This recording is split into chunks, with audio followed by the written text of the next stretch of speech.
What's going on, everybody? I'm David with Southern Style DIY, and today I'm going to show you how I made this table saw sled that works with dovetail clamps to hold almost any piece of wood at any angle and make perfect cuts every time, including jointing.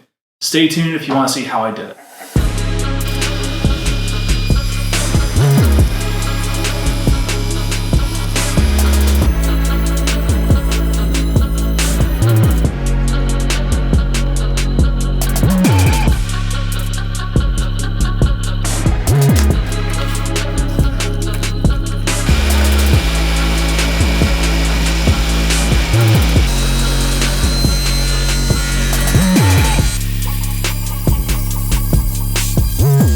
Quick tip for when you're making runners for yourself, make sure that when you cut to width, you make the initial cuts oversized so you can sneak up on the width. I actually cut this runner undersized so it has a lot of play in it. I fortunately had another piece of scrap that I was able to grab, which is also maple. I went ahead and cut this one oversized so that it currently does not fit. We're gonna shave it down just barely so that it barely fits into this groove.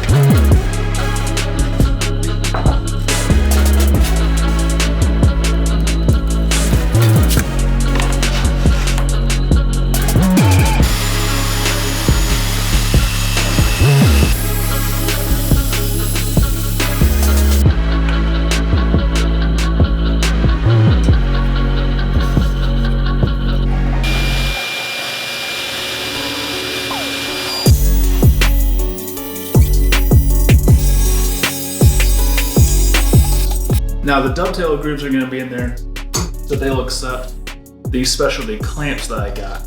These clamps will ride in the dovetails below the surface and clamp down to the surface of anything that I happen to put on top of here. That's really going to help me clamp some interesting angles to the table saw and make those accurate cuts.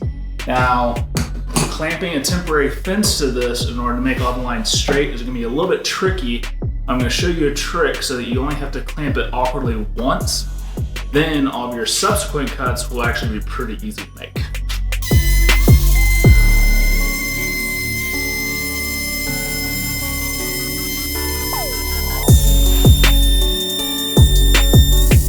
So I've got the workpiece secured now, but how am I actually going to clamp the fence down? That is why I added these first. I'm actually going to be able to test out both these clamps by using them to clamp down my fence. All right, let's give it a try.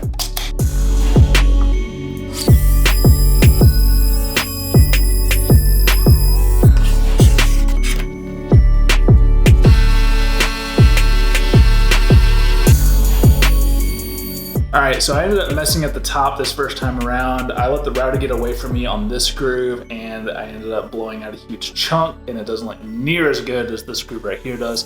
So I actually took a poll over on my Instagram page and the majority of people said that I should just go ahead and start over on this top and make it the right way instead of living with this piece blown out right here.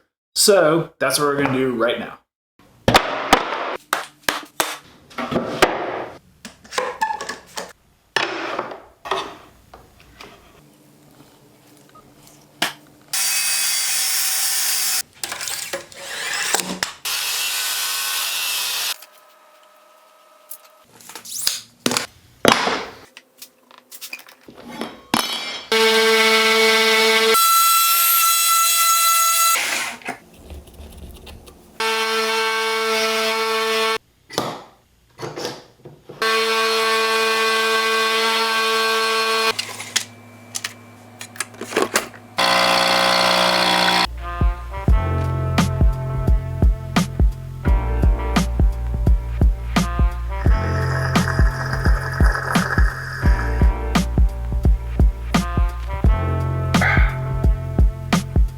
it's finally time to install the top of the jig to the actual rail. Now I'm going to do that in the miter groove itself by offsetting it from the bottom with some of these small nuts.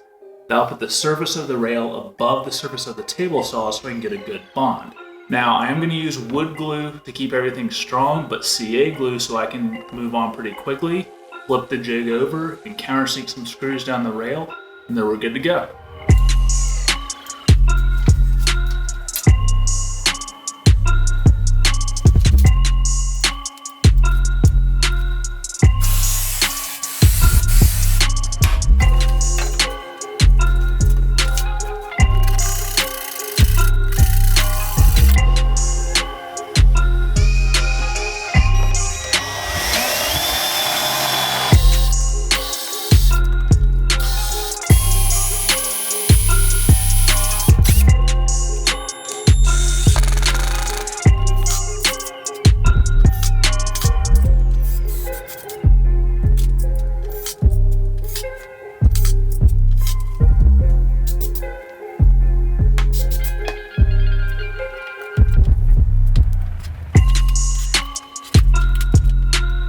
All right, we're in the home stretch for this jig. One thing we need to do before we move on is actually sand down the rail just a little bit. You can see that slides really well at first, then it sticks.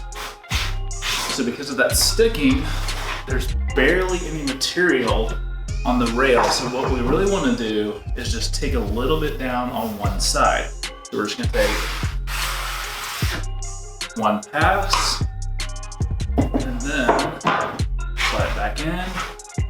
We're still sticking a little bit, so pull it out. Grab it again, and then just give it a couple of passes. And we'll keep doing this until it slides perfectly. Almost there.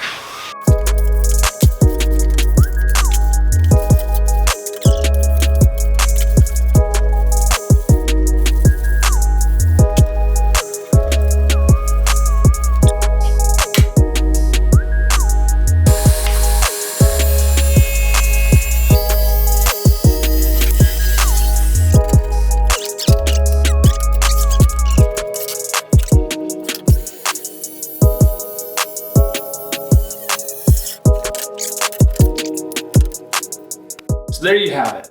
I'm super happy with how this jig turned out. It has absolutely no play in it whatsoever, which is really gonna help as I increase the quality of my build, incorporate tapers, and I start using it as a jointing sled as well.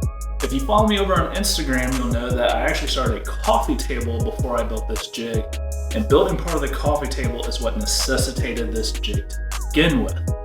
I'd love to know what you think about the video, so let me know down in the comments below. Thanks again for watching, and I hope you have a great day.